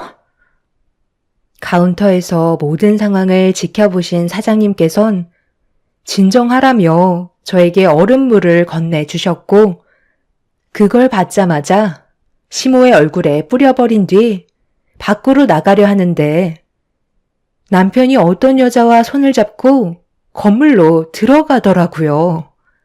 그걸 본 저는 너무 놀라 급하게 따라 들어갔는데 그곳은 충격적이게도 PC방이었고 남편은 그 여자와 같은 게임을 하며 즐거워하고 있었습니다. 저를 뒤따라온 시모는 자기 아들의 행동에 엄청난 실망을 했는지 남편의 머리끄덩이를 잡고 PC방에서 난리를 치고 말았네요. 남편은 그동안 게임상에서 만난 여자와 현실적으로 만남을 가지고 있던 거였어요. 결국 이런 충격적인 사실들이 전부 밝혀지면서 더 이상 용서받을 수 없는 상황까지 오고야 말았네요. 저는 남편에게 이혼 위자료에 소송을 걸었고 게임상에서 만났다던 여자에게도 상간녀 소송을 진행하게 되었네요. 그리고 임산부인 저를 함부로 대했던 시모에게도 제가 받은 상처에 대한 정신적인 손해배상을 요구하게 되었어요. 시모는 땅을 치며 후회하셨고 뱃속에 있는 아이가 손녀가 아닌 손자라는 사실을 알게 된 이후 다시 돌아와 달라고 애원하셨지만 백수아들 끼고 천년만년 사시라며 뒤도 안 보고 큰 소리친 뒤 인연을 끊게 되었네요. 그날 이후 시모의 집안에는 역풍이 불었고 남편은 자기 인생 알아서 하겠다며 개차반같이 살다가 게임에서 만난 여자와 오토바이를 타고 가다가 큰 사고가 나게 되면서 현재 혼수 상태에 빠졌다고 합니다. 깨어나지 못하는 상황이 되자 시모는 다시 저에게 찾아와 제 목소리를 들어야 그 사람이 일어날 수 있다며 저를 데리고 병원을 가고 싶어 합니다. 부모님께선 절대적으로 반대를 하셨지만 시모는 최근까지 저희 집에 찾아오셔서 부모님께 용서를 구하며 저를 데리고 병원에 함께 가길 원하고 계시네요. 제 목소리를 들으면 분명 눈을 뜰 수 있을 거라고 믿고 있는 것 같아 보였어요. 하지만 부모님께서도 남편과 시모의 행동에 너무 큰 실망을 하셔서 더 이상 얼굴을 마주하지 않으십니다. 비록 제 인생에 삐걱거림이 있었지만 두 번의 불행은 없을 것 같네요. 그 사람의 잘못된 행동이니 그만한 대가를 치른 듯 합니다. 앞으로는 제 삶이 조금이나마 밝아졌으면 좋겠어요. 건강하게 태어난 아들과 함께 남은 인생 열심히 살아가도록 하겠습니다. 제 사연 들어주신 분들 정말 감사합니다. 안녕하세요. 저는 오늘 저희 집안에 대해서 여러분들과 대화를 좀 해보려고 사연을 신청하게 되었습니다. 아무리 생각해봐도 도저히 이해가 되지 않는 게 두 모자의 행동이 사람이 할 짓이 맞나 싶을 정도로 용서받지 못할 충격적인 행동을 저질러서 남편과 이혼을 했어요. 저와 엄마가 사정을 봐주고 그만큼 베풀어줬으면 저희가 어려운 상황이 생겼을 때 도와주는 건 당연한 건데 기본적인 것조차 하지 않으려는 모습이 너무 실망스러워 이혼을 선택했어요. 황당한 건 아직까지 본인들이 무엇을 잘못했는지를 모른다는 거예요. 그런 모습을 보니 그동안 함께 해왔던 세월이 너무 후회스럽고 아깝더라고요. 문제의 시작은 시모가 저희 집에 들어오면서부터였어요. 퇴근하고 집에 들어와 보니 이미 짐까지 풀어놓고 남편과 치킨을 배달시켜 먹고 있었습니다. 저와 한마디 상의도 없이 혼자서 독단적으로 선택한 행동에 당황스러워 남편을 데리고 방으로 들어와서 따로 대화를 나눴어요. 그런데 하는 말이 시모가 우울증이 있어서 병원에 같이 다녀왔는데 혼자 있는 시간이 많아지면 우울증이 더 심해질 거라는 의사의 말 때문에 우울증이 어느 정도 회복이 될 때까지만 같이 있어주기로 했다며 저보고 이해를 해달라고 하더라고요. 그 말을 듣게 된 저는 어이가 없었지만 일단 상황 파악을 좀 더 해야 될 것 같아 다시 거실로 나오게 되었죠. 웃으면서 치킨을 뜯고 있던 시모는 저보고 같이 앉아서 먹자는데 기분이 정말 안 좋아 표정 관리가 안 되자 눈치가 보였는지 한마디 하셨습니다. 이왕 이렇게 된 거, 애는 내가 봐주면 되잖아. 네가 불편해하지 않게 내가 잘할 테니까 너는 그냥 평소처럼 지내면 된다. 없는 듯이 지낼 테니 신경 안 써도 돼. 어머님이랑 한 공간에 있는데 어떻게 신경을 안 써요. 그렇게 말을 하셔도 한 지붕 아래에서 살다 보면 마찰이 생기는 건 어쩔 수 없어요. 이랑도 성격이 안 맞아서 얼굴을 붉히게 되는 일이 얼마나 잦은데 어머님이랑 같이 지내면 안 그럴 것 같아요? 병원에서 우울증 때문에 혼자 있는 것보단 같이 지내는 게 회복하는 데 좋다곤 했다지만 이 방법은 되려 서로에게 스트레스만 주지 않겠어요? 차라리 저희 집 근처로 이사를 하는 게 여러모로 서로 좋을 것 같은데요? 당신은 우리 엄마가 우울증이 와서 지금 힘들다는데 이렇게까지 냉정할 필요는 없잖아. 잠깐 지내는 건데 상황을 이렇게까지 안 좋게 만들어야 돼? 그래, 며느리 입장에서는 아무래도 나랑 함께 있는 게 불편할 수도 있겠지. 충분히 이해한다. 그래도 내가 같이 있으면 도움이 안 되는 건 아니잖아. 사지 멀쩡한데 가만히 있겠니? 집안일도 하고 애도 봐주고 밥도 해주고 여기 있는 동안 집에서 할 수 있는 웬만한 건 거의 다 해줄 테니 우리 좋게 지낼 수 없을까? 그래, 이렇게까지 말씀하시는데 부정적으로만 생각하지 말고 좋게 좀 하자. 내가 당신한테 말 안 한 건 미안하긴 하지만 나도 오죽급했으면 이렇게까지 했겠어. 저와 한마디 상의도 없이 일을 저질러 놓고 되레 저에게 큰소리치는 남편의 행동이 너무 실망스러웠어요. 그때 시모를 바라보면서 들었던 생각은 아예 눌러붙을 생각인 것 같아 보였어요. 그렇게 남편의 고집으로 당분간만 지켜보기로 했는데 예상대로 시간이 지날수록 처음에 저와 했던 약속은 지켜지지 않았습니다. 충분히 예상한 결과였기 때문에 크게 실망스러운 것도 없었어요. 그래서 이 문제로 남편과 따로 집 밖에 있을 때 대판 싸우게 되었습니다. 이래서 내가 받아주지 않겠다고 했던 거야. 지금 집안 꼴을 봐봐. 저게 사람 사는 집이야? 처음에 나랑 상의 한마디도 없이 들어왔을 때 어머님이 뭐라고 그랬어? 내가 신경 쓰지 않게 집안일도 깔끔하게 해주고 애도 봐준다고 하셨잖아. 그런데 그 말이 얼마나 지났다고 벌써부터 저런 식으로 행동을 하시는데 기분이 좋겠어? 요즘엔 먹기만 하고 설거지조차 하지 않으시잖아. 딱 한 달 지났어. 1년도 아닌 한 달이라고. 몸이 불편한 것도 아니시면 본인이 먹은 것 정도는 설거지할 수 있는 거 아니야? 그렇다고 당신이 집안일을 도와주는 것도 아니잖아. 애 키우는 집이면 깔끔해야 되는 게 기본인데 어떻게 된 게 전보다 더 심해졌어? 아휴, 그만 좀 해라. 얼마나 지저분해졌다고 그러는 거야? 사람 사는 집이 다 똑같지. 치우면 되는 거잖아. 그리고 우리 엄마가 가정부야? 요양이 필요한 상황이라고. 아, 그래서 집안 꼴을 저 지경으로 만들어 놓은 거야? 요양이 필요해서? 음식 먹은 봉지는 여기저기 굴러다니고 어머님 빨래는 산더미처럼 쌓여 있는데 세탁기 한번 안 돌리고 도대체 왜 씻지는 않으시는 건데? 몸에서 냄새 나는 건 알아? 이런 환경에서 어떻게 애를 놓고 마음 편히 일을 할 수가 있겠냐고. 일주일 내로 당장 나가시라고 당신이 말씀드려. 나도 참을 만큼 참았어. 사람이 눈치가 있으면 함께 사는 공간에서 기본적인 건 해야지. 도대체 저게 무슨 민폐야? 저것도 다 우울증에서 오는 거라고. 당신이 이해 좀 해주면 안 돼? 우리랑 함께 사는 게 편하니까 저렇게 하시는 거지. 불편하면 저러겠어? 전에 살던 집도 며칠 전에 처분돼서 지금 갈 데도 없잖아.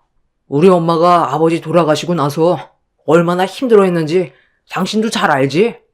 혼자 외로우셔서 그런 거라고. 웃기고 있네. 어머님이 외로우셔서 지금 저러시는 걸로 보여? 아버님이 왜 세상 떠나셨는지 벌써 까먹은 거야?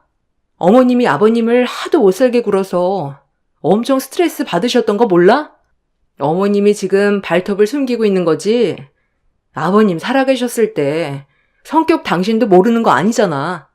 그때 술만 먹으면 집안 물건 다 때려 부수고 아버님과 얼굴만 마주하면 더 좋은 남자 만날 수 있는 젊은 시절에 형편없는 남자 만나서 나이 들어서도 궁상맞게 살아야 된다고 평생 힘들게 일만 해오신 아버님한테 욕을 퍼부었을 때 견디지 못해 집 밖으로 나가셨다가 사고가 난 거 몰라? 그 일을 벌써 까먹은 건 아니지? 아직 1년밖에 안 지났어. 어머님 저러시는 거 완전 가면 쓴 두 얼굴이라고. 솔직히 어머님이 우울증 걸렸다고 했을 때부터 나는 이해가 되지 않았어.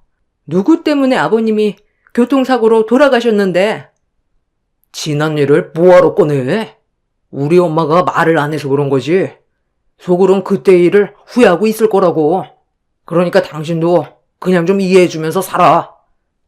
아니, 난 더 이상 이해 못 해주겠어. 서로 잘해도 모자랄 판에 약속도 지키지 않은 어머님이랑 더 이상은 못 살겠으니까 당장 집 알아보시라고 말씀드려. 저 집이 당신 명의로 되어 있다고 지금 권리 주장하는 거야? 정말 더러워서 같이 못 살겠네.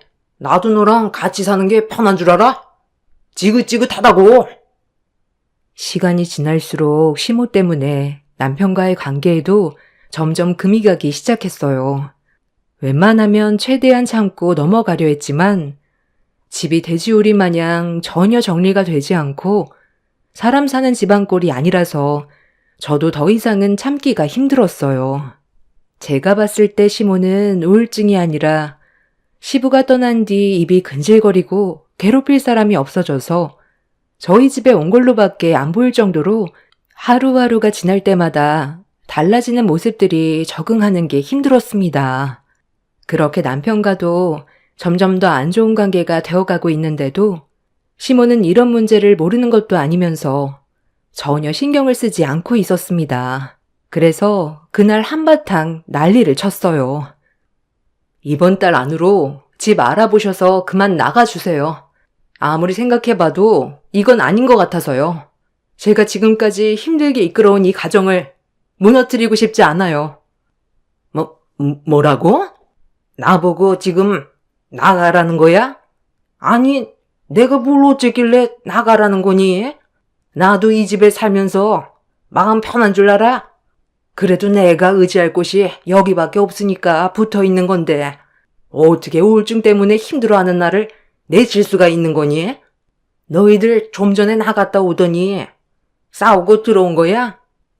네, 어머님 때문에 저희 이혼하게 생겼어요.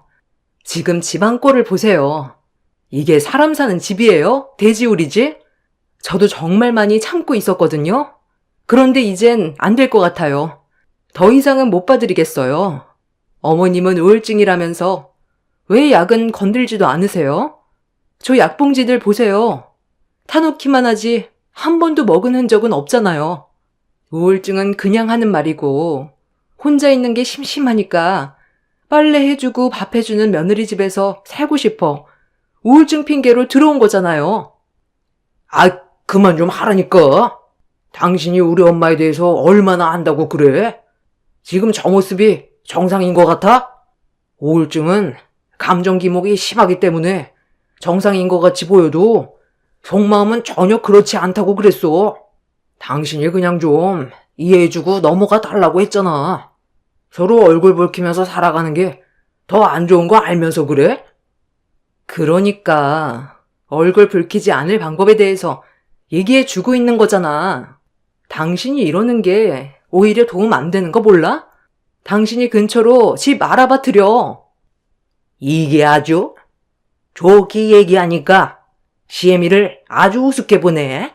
예, 너 내가 누군지 몰라서 지금 이러는 거야? 최대한 좋게 넘어가려 했는데 말버릇이 그게 뭐야? 너 내 성격 몰라서 그래?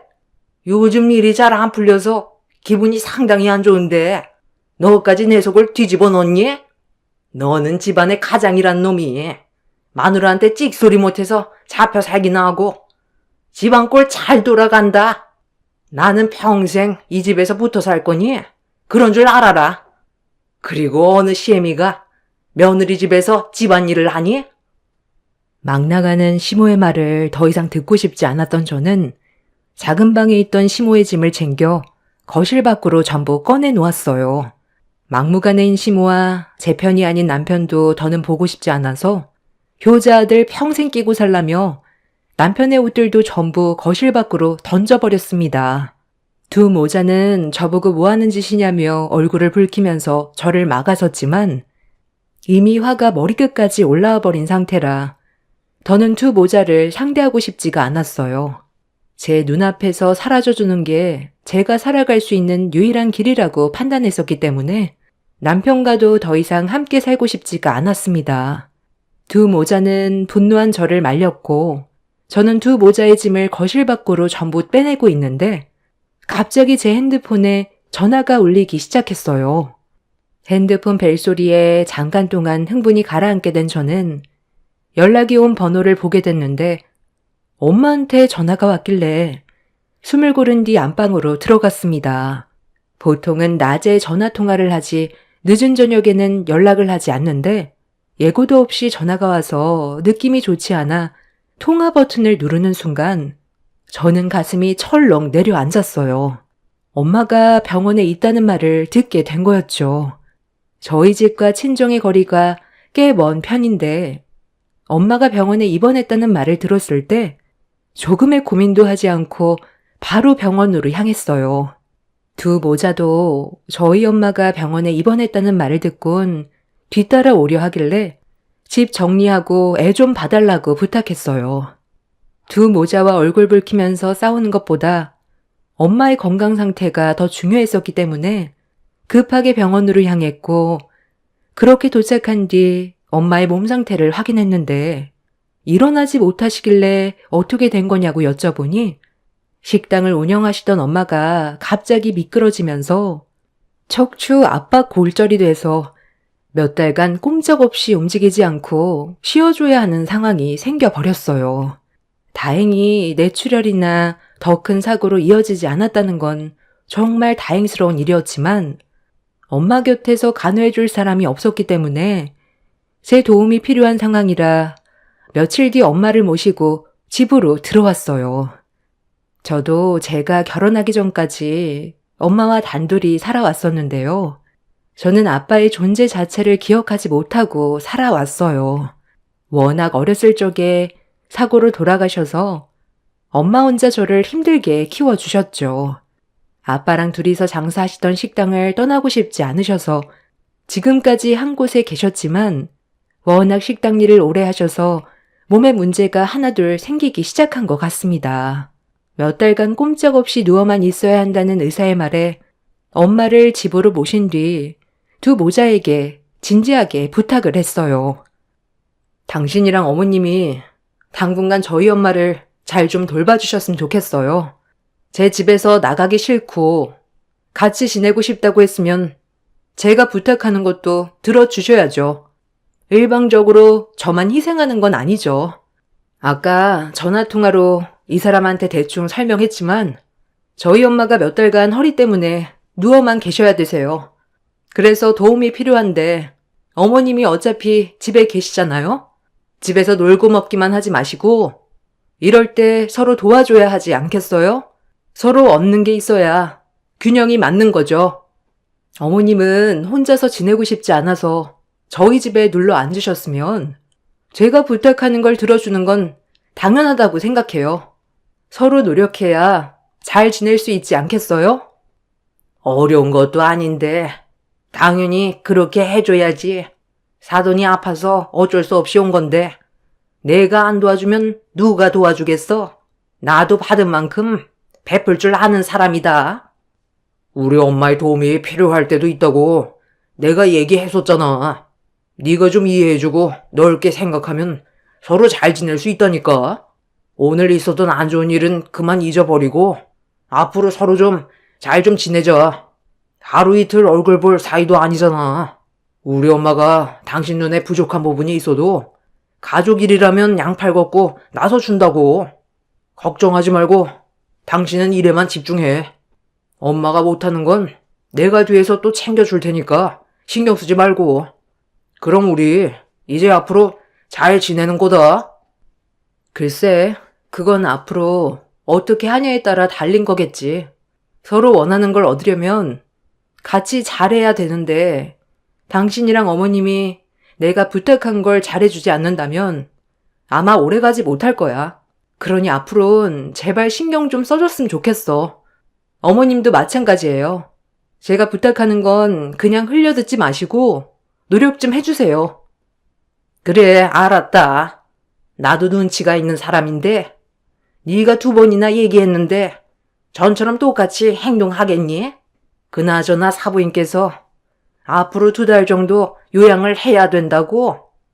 2달에서 3달간 화장실을 제외하곤 꼼짝없이 누워만 있어야 한대요. 허리 쪽 인대가 늘어나면서 척추 압박 골절까지 생겨서 꾸준한 치료가 필요한가 봐요. 아무래도 식당 일을 오래 하시다 보니 허리를 자주 반복해서 쓰니까 무리가 온 것 같은데, 좀 쉬면 다시 예전처럼 정상적인 생활이 가능하다고 했으니까 잘 좀 부탁드릴게요. 병원에 있을 때 저희 엄마가 허리 문제로 정상적인 생활이 불가능하다고 남편한테 설명한 뒤 회복하는 시간 동안 요양시설을 알아봐야 할 것 같다고 했는데, 남편이 시모와 대화가 끝났다면서 엄마를 집으로 모셔오라고 했어요. 시모가 예전에 요양시설에서 잠깐 일을 한 적이 있었는데 저희 엄마를 보살피는데 도움을 줄 수 있을 것 같다고 설명을 하더니, 남보단 그래도 가족이 편하지 않겠냐며 저를 설득시켰습니다. 그날 정말 기분이 안 좋았지만 저도 갑자기 사정이 안 좋아진 거라 어쩔 수 없이 엄마를 일단 집으로 모신 거였고, 화가 났지만 시모가 그동안 저희 집에서 얹혀 사신 걸 생각하면 당연히 해줘야 된다고 판단했어요. 그래서 엄마를 부탁하게 된 거였고, 한동안 별 문제 없이 잘 지내고 있었어요.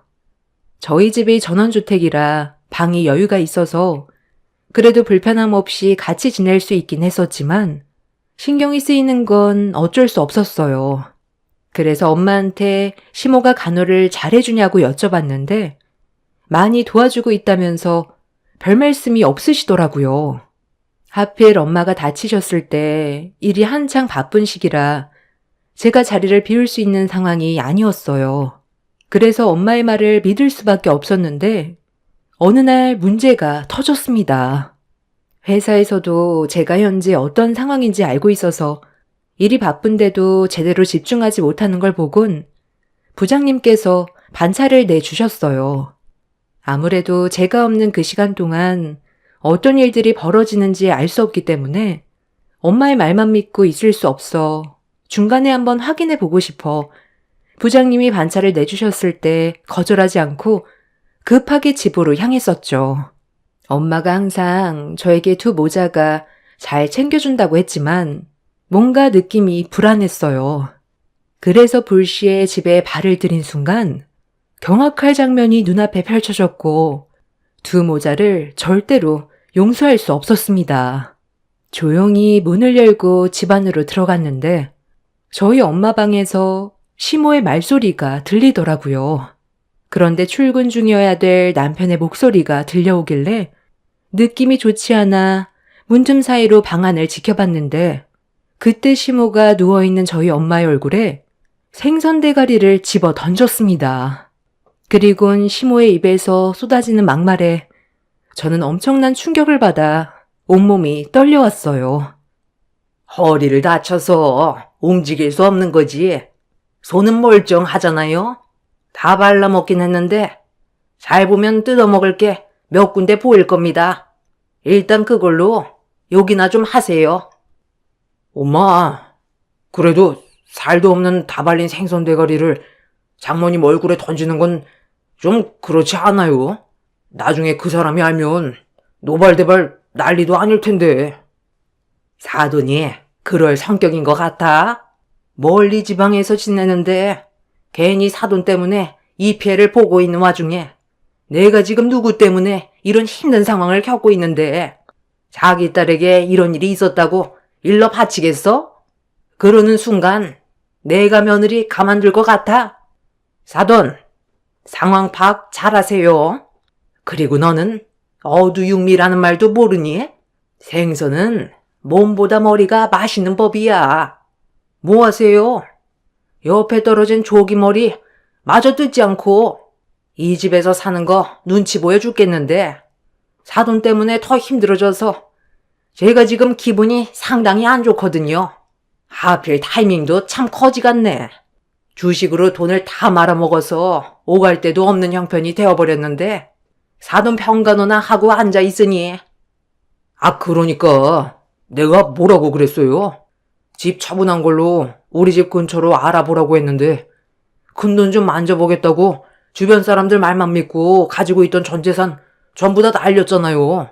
엄마 때문에 나도 그 사람 몰래 가지고 있던 돈 전부 다 쏟아 부은 거 알죠? 카드론까지 받아서 그 사람이 알기 전에 막아야 한다고요. 장모님, 이 일은 절대 말하지 마세요. 저희 이혼하는 거 원하지 않으시죠?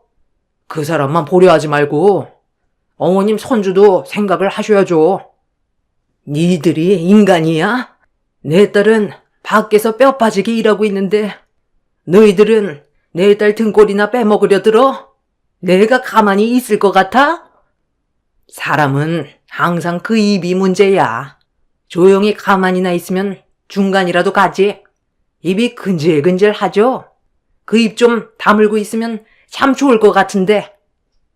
시모는 밥풀이 묻어있던 밥숟가락을 들더니 저희 엄마의 입술을 사정없이 내리쳤어요. 그리고 저는 그 광경을 목격하고 두 눈이 돌아버려 문을 활짝 열자마자 시모의 머리채를 잡아 사정없이 거실로 끌고 나와 정신 나간 여자처럼 머리털을 전부 다 뽑아 버렸습니다. 제가 불시에 나타나자 남편은 많이 놀랐는지 잠깐 동안 당황하더니 시모가 살려달라는 말에 저에게 급하게 달려와 말리려 하길래 시모를 패대기 친 뒤 남편의 얼굴을 향해 조금의 망설임도 없이 손을 올려 버렸어요. 그렇게 정신 나간 여자처럼 행동을 하면서 난리를 치자 두 모자는 많이 놀랐는지 급하게 집 밖으로 도망을 쳤어요. 저는 두 사람을 향해 다시는 들어오지 말라고 분노한 목소리로 소리를 질러 버렸습니다. 엄마는 저에게 미안하다면서 눈물을 보이시는데 제 마음은 찢어질 것처럼 아파지더라고요.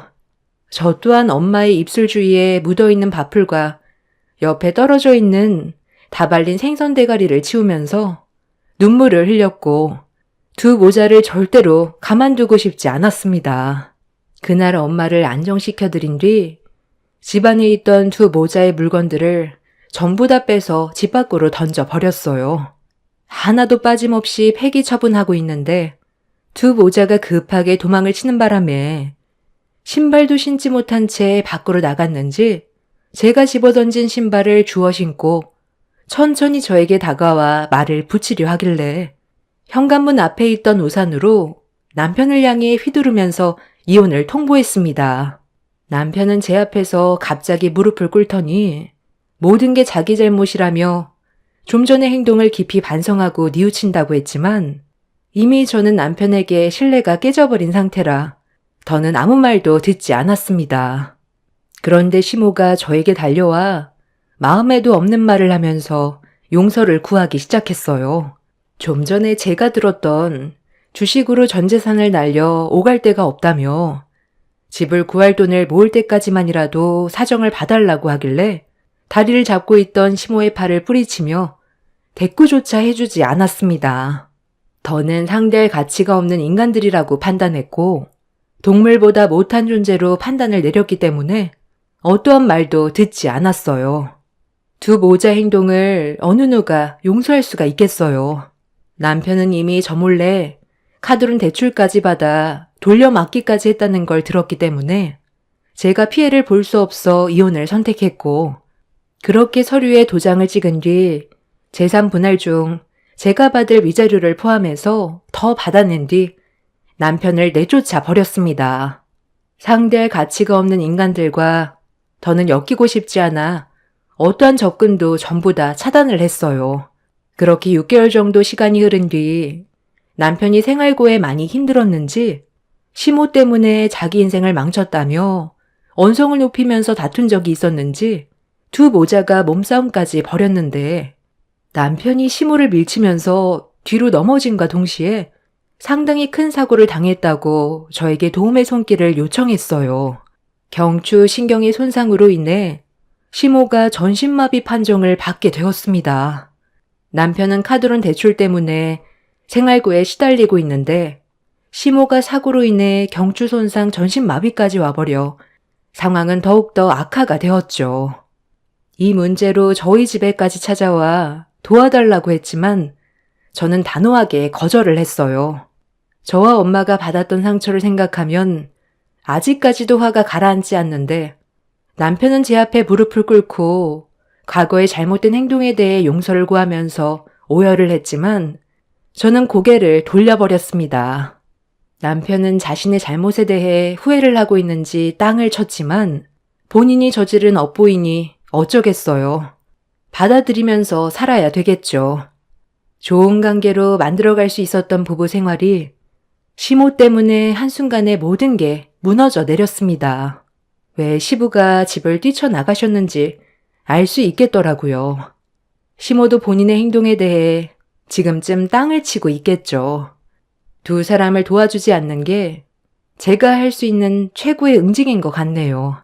앞으로 평생 자신들의 과거를 뉘우치며 살았으면 좋겠습니다. 제 사연을 들어주신 여러분들께서도 가족 간 서로 얼굴을 붉히는 것보단 배려와 평화를 우선시하시길 바랍니다. 한 치 앞도 모르는 게 인생이잖아요. 제 사연 들어주셔서 감사합니다.